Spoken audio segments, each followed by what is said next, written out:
It's a little bit of a dicey one, but I kind of want to talk about it because I think it is worth talking about. So, I'm sure most people who are like following the video game industry know, last week was PlayStation's State of Play event where they unveiled Final Fantasy VII.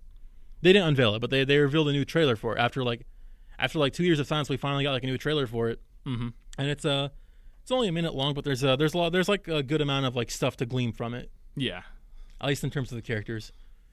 And one thing that came up again, this has been kind of this has been like a dead horse for a long time now, and it's the whole like argument that Barrett is offensive. We're talking about Final Fantasy VII now. Yeah. All right, so do you mind if I give some background info on this? Yeah, go ahead. All right, so Final Fantasy VII, it is the 7th installment of the Final Fantasy series, and it follows a man named Cloud Strife and his buddies as they try to save the world from evil disaster, planet-destroying disasters. You get the gist of it. It's a fantasy adventure, but it's considered one of the greatest video games made of all time. It's like top 10, definitely one of the best Final Fantasy games ever made of all time.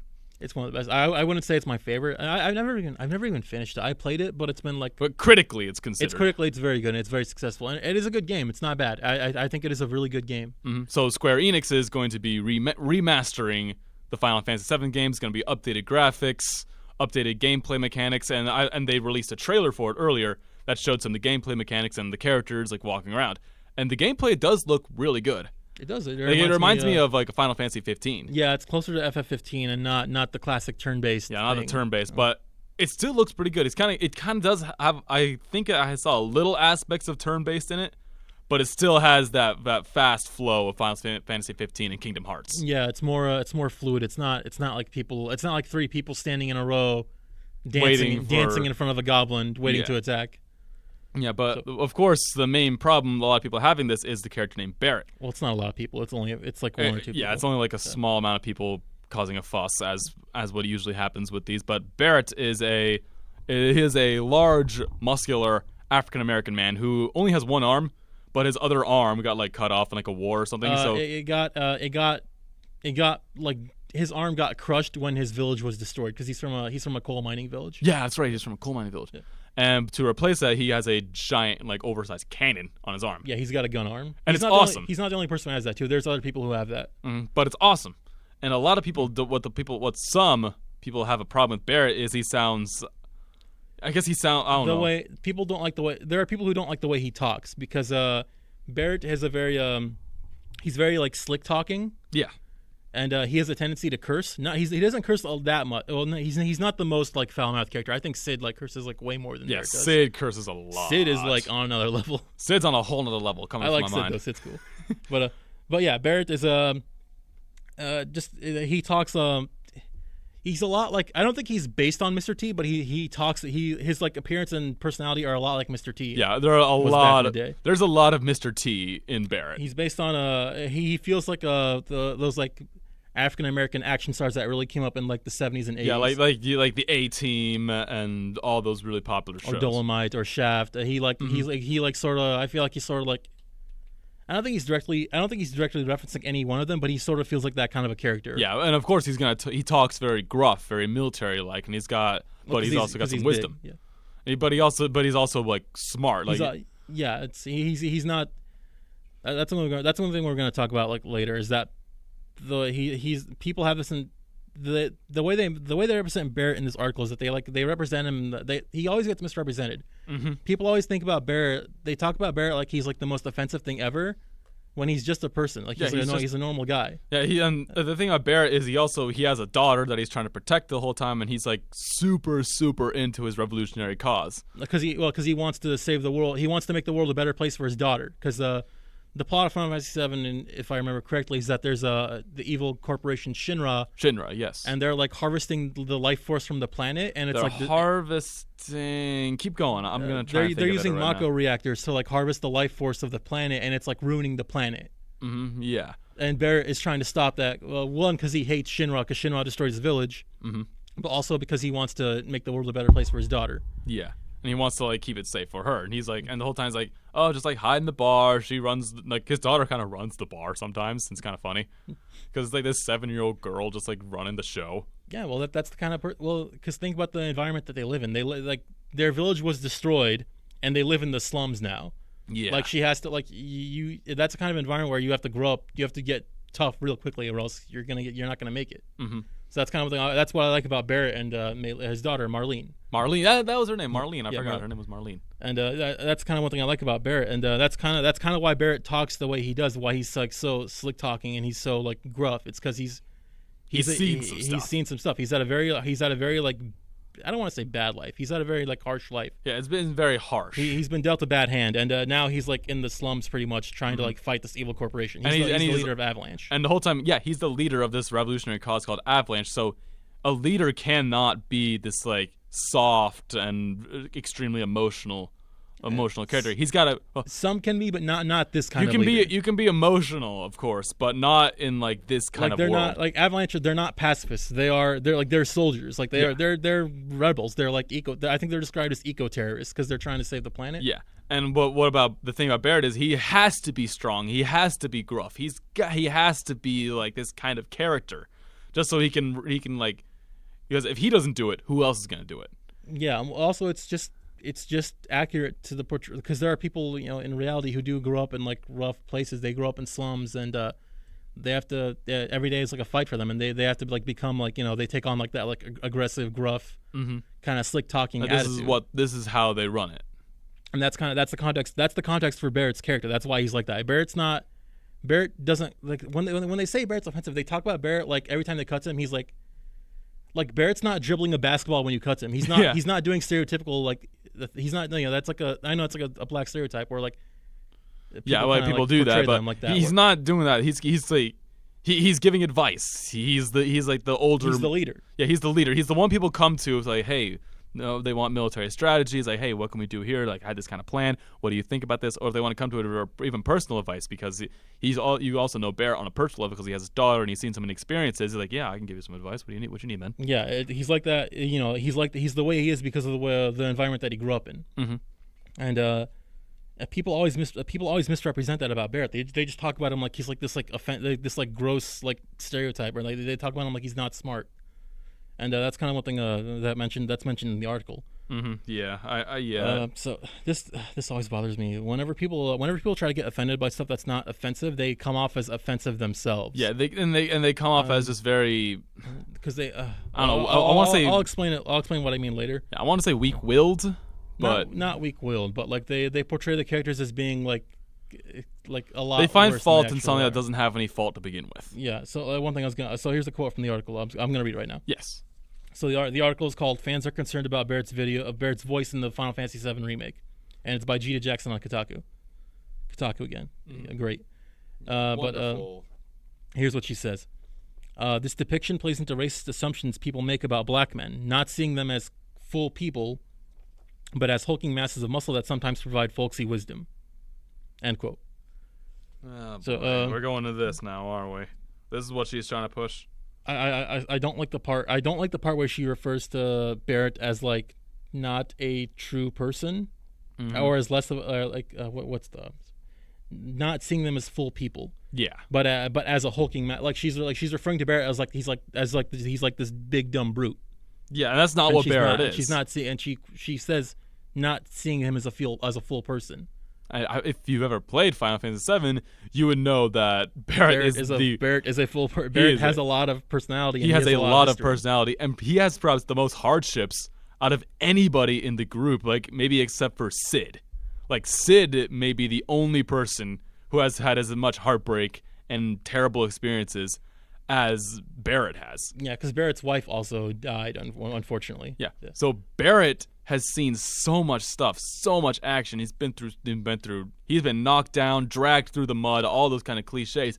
But this guy just keeps getting up. He keeps going on for his cause. Yeah, he's got to fight. He can't stop. And that does not mean he's just a hulking mass of muscle. This is a pure man. It's not folksy wisdom. He's the leader. He's giving advice. He's trying to take charge and inspire like his troops. And he's trying to be a good person at the same time too. He is a good person. He comes off as very aggressive, but like when you get to know his character, he's actually like he's like surprisingly like thoughtful Barrett. Yeah, and he he doesn't want to lose anyone again like he did in the past. So like when the major event happens in the middle of the game, and I don't think I want to spoil it for anyone who hasn't played this game or will want to play this, but a giant event, a very catastrophic event happens mid-game that your party fails to stop.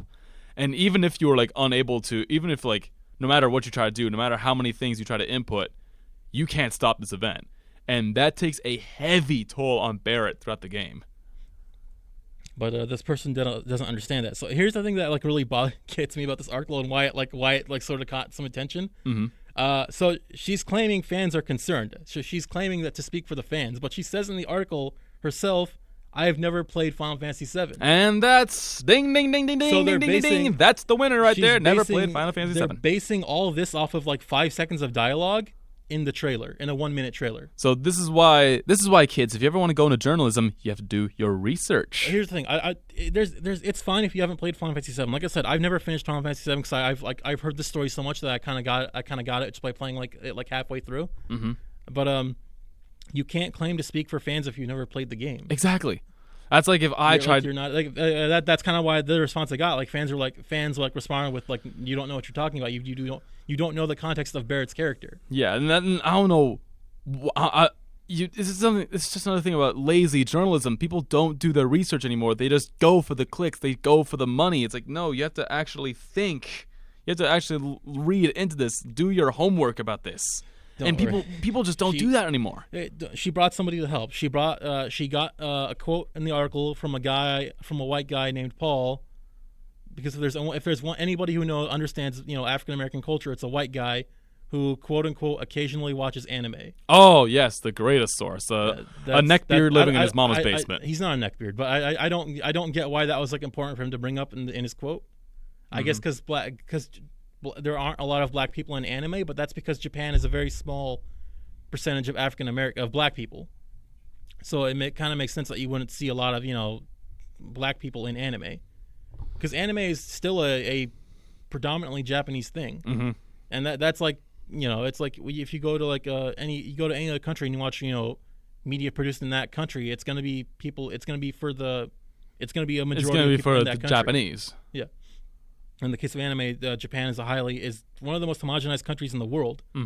It's very predominantly Japanese, and they have there's like this cultural thing where like you have to respect your seniors. Yeah, like respect your elders. Yeah, so it's obviously there's going to be a lot of Japanese people in Japanese media, and Final Fantasy VII is animes and Final Fantasy VII. These Japanese games, they're Japanese media. There's going to be a lot of like Japanese influence in Japanese characters, mostly Japanese influence in Japanese characters. Yes. And you might see a few other characters, but they're not going to be like as common. Yeah, for sure. And I don't get why he brought up the anime thing. That was so weird when I read that. I mean, it's like if you want to see African Americans in anime, watch Afro Samurai. Watch the Boondocks. That's American anime. Boondocks is great. Boondocks is I love Boondocks. Is yeah. Boondocks it has an anime style, but it's not an anime. It was made in America, so it's not a cartoon, but it's the closest thing to anime that America will make. It looks like anime, but Boondocks is hilarious. If you want to watch African American anime, then watch just watch the Boondocks, watch Afro Samurai, and if you want to watch cool anime, watch Hunter x Hunter, watch Dragon Ball Z. I know a lot of people who like that kind of anime. Yeah, this isn't really about anime though. This is not about anime. This is about Final Fantasy VII. The whole so I mentioned that whenever these people try to get offended, they come off as more offensive themselves. And in the article, they're constantly talking about modernizing Barrett, or like I said, when she referred to Barrett as not a full person. Yeah. So they're throwing these words like not a full person and modernize, like there's like they have to fix Barrett, like there's something wrong with him. But there are people in reality who really talk like that and who live lives like that. And when you say things like that, it's like you're telling people that there's something wrong with them for being the way they are because of the environment that they grew up in. And that's not, that's just the facts of life. Where you grow up is gonna affect who you become as a person. Yeah, it's gonna change something up. I don't know. I just heard someone scream out there. That's weird. It is raining, so maybe somebody slipped and fell. Maybe, I don't know. But as I was saying, where a person grows up is going to play a large factor in what kind of a person they become. It affects who you talk, how you talk, like how you like your actions and stuff like that. It makes sense in the context of Barrett, and even in places where you think everybody would be the same. like even in England, like there's regional dialects in England where like we just see English accents. Mm-hmm. Even in England, there's like multiple English accents. Yes. And your accent, it determines like who you are, and your accent is going to be typically where you were born, where you were raised, and that plays a part of who you are. Mm-hmm. So a person who just a person who slick talks, he like I said, Barrett talks like he talks kind of like Mr. T. Yeah. Not as extreme as Mr. T. I think Mr. T is like way more like Mr. T is like way more way into more. it. Yeah, he's like way animated. Yeah, he's way more animated. Like way more animated. But yeah, it's like there's nothing wrong with someone for talking like that. It's just who they are. They're not less of a person. Something's going on. Yeah, things happening right now. And I see Austin dancing over there in the corner for some reason. Oh, I can't see him. Austin, not our station manager, our promotions manager, hit a wild dance over there, and I'm not sure exactly why this guy was going so ham, but here he is right here. There he is. So anyway, back to what we were saying before. That's all right. Oh, that mic's not on, by the way. Mic's not on, by the way. Y'all messed up. Anyway, back to what we were saying before. Well, that about wraps it up for the Final Fantasy VII thing. It's just a person who doesn't know what they're talking about, trying to speak for people they don't really speak for. Yeah. So the fans, but the other one that came out this week, in the 2 in 1 week, what a shocker! Oh yeah, 2 in 1 week, always fun, always a good time. A Polygon article by somebody named, I'm sorry, let me get his name here, by someone named Chris Plant, called "Rage 2 is a fun game that makes me feel like garbage." That's an interesting title. So this one's it's I don't want to come off as like I don't care about these people's problems, because I don't want to make it sound like I don't care about your problems, because I think you're entitled to have an opinion. People are always entitled to have an opinion. This is America, and we are allowed to have I don't want to be offensive towards these people. That's kind of why I want to be careful about that. That's why these are like really dicey subjects to talk about. And remember, all the opinions expressed in the show are our own. They do not represent Grossman at all. These are DJ Noob and DJ J Star's opinions on the matters. If you want to come after someone, come after us. Yes, please get back to me if you have like a problem with what I say. Mm-hmm. But so this person, Chris, Rage 2 came out this week, and it looks okay. Looks okay. It looks all right. I haven't even heard of the game, so people forgot it came out. I didn't know it came out until yesterday. Yeah, so he's bringing attention to the game. That's good. That's something. But what was he? He mentioned something. It's desert punk. It's like a desert punk. Yeah, and it's a sequel. It's a sequel of the first Rage that came out, obviously. So there's an audience for it. It's a It's like a Mad Max kind of thing, setting. Yeah, but more punk.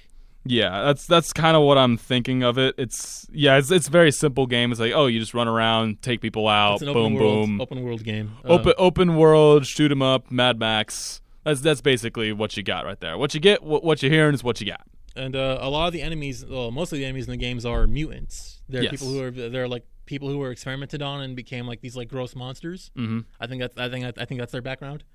Mm-hmm. And so this person wrote this article, Chris. He was born with a birth defect. He has a cleft lip, I think is what he says in the article. Yes. And there are the mutants in Rage 2 because they're so like deformed. Some of them have they kind of resemble like they have like clefts. Some of them. Yeah, there's birth defects or birth deformities. They're not birth deformities, but they are like they do have like these like sorry. They are like very very like mute. They're like really deformed looking. Yeah. But they're so deformed looking that they don't look human anymore. They're very they're very like alien-ish. Yeah, they're like animalistic. It's very very exaggerated, and they're not really. They don't really feel like people. They don't come off as people. They're like just monsters, kind of. Yes. And I guess the guy felt. What did he say here? He claims the game is using his birth defect as like a crude shorthand for like freak. So I guess he feels like I feel like he's being. I guess he feels like the game is calling him a freak, but that's not really what the game's doing. If you're getting offended by a very simplistic open world shooter, I'm not sure if you should be be writing. It would be offensive if that was their intent, but it's not their intent. They didn't make this. They didn't make these mutants who are really grossly exaggerated. They're like super gross looking. They don't look like people at all. Mm-hmm. They didn't make these monsters to like offend you. They're supposed to be like monsters for you to fight in the world. Yeah. And I understand why this guy like might be offended by that, but at the same time you have to understand that that's not what they were trying to do. They weren't doing this to attack you or make you feel bad. Mm-hmm. It's a game. It's supposed to be fun, you know? Yeah, I understand. And these things, that. they're not people. They're like you don't empathize or relate with them. They're like monsters. Mm-hmm.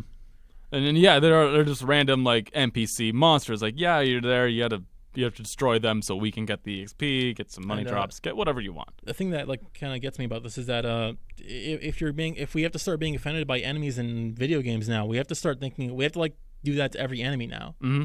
Every single thing in a video game that gets attacked has to fall into this like insane amount of scrutiny. Like, so I'm gonna use a personal example here. I'm Middle Eastern. I was born in Iraq, and my family emigrated here when I was a little baby. Mm-hmm. I've lived here for most of my life, but I am like Iraqi. That's where I'm from. There's a lot of games where that military shooters that take place in areas in the Middle East, in areas like Iraq, where you're like you're shooting and killing Middle Eastern people. Yes, and it's like games like Call of Duty, games like Battlefield. And Call of Duty, there's an Iraq level in the Modern Warfare. I remember that. Mm-hmm. And there are modern shooters that represent or try to represent historical events. Yeah. And when the developers made that game, they didn't make that to offend me. That's not them trying to say like, that's not a slight against me because I'm Middle Eastern. That's them just saying, hey, we need to make some enemies, and this is how they look. That's just the nature of the genre, the setting. Mm-hmm. The Middle East is a hotbed of military conflict. So if you make games that are based in the military shooter genre, you're gonna probably see like Middle Eastern settings where you have to fight Middle Eastern people. Yeah. And that's like I'm not bothered by that. Like it's insane for people to assume that they did that as like some kind of like statement against you. Mm-hmm. But I mean, people can be offended by almost anything nowadays. Well, that's the problem. People are taking everything too seriously now. Yeah, and then this is just a virtual game in a world, and they're not. I mean, if I would get if they tried to like intentionally call someone out, intentionally make fun of someone like this. But that's not their intent. That's not the intent here. You have to whenever you get offended by something, you have to, or if you feel like something is being offensive towards you, you have to like stop and look at the intent or the context of the situation. Because chances are good that they're not doing that to like offend you. It's just the way the thing is. Yeah, you're exactly right. It's a monster. That's not them saying you're a monster. That's just how the monster looks, and it happens to. In this one case, it happens to sort of resemble a birth defect that some people might have. Yeah, and it happens, and it's unfortunate when it does happen. But again, it's like you said, there's no intent. There's over 7 billion people in the world. To expect something that's like so like clean and polished that it won't slightly offend even a single person. Mm-hmm. That's unreasonable. That's like you can't take that. That's like a.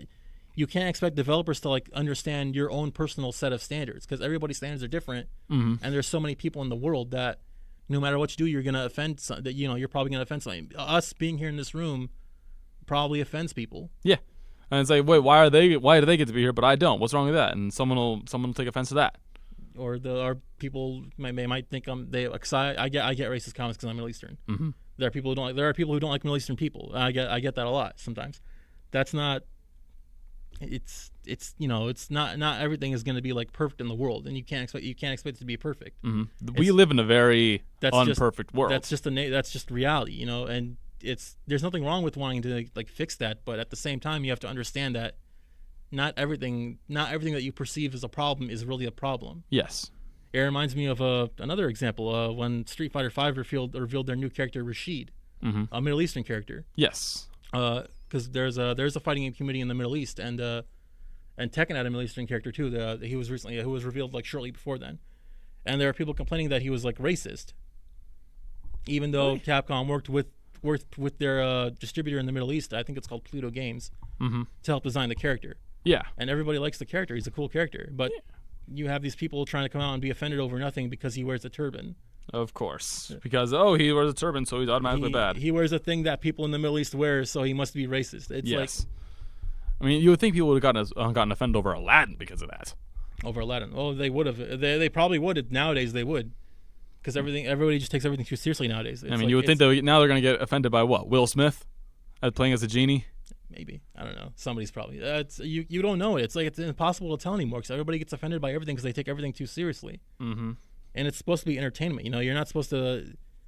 It's not the most. God, it's like it's just a game. It's not. People always get offended over like the most like inoffensive, unimportant things. It's just a game. Mm-hmm.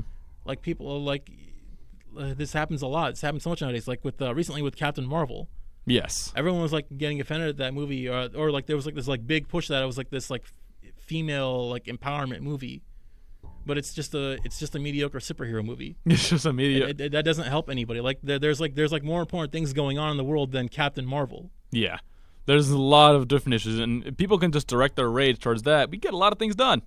Yeah, we could, but nobody wants to. No, that's the unfortunate thing. Nobody wants to get anything done around here. Well, they do. They just I don't know.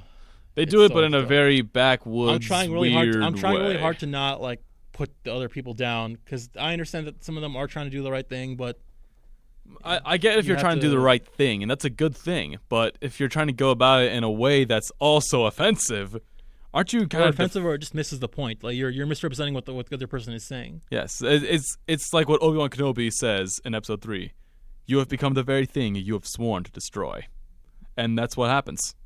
Yeah, it does actually happen. Well, that way, if you look at political, if you look at the political spectrum, the extremes are often the two closest sides. Mm-hmm.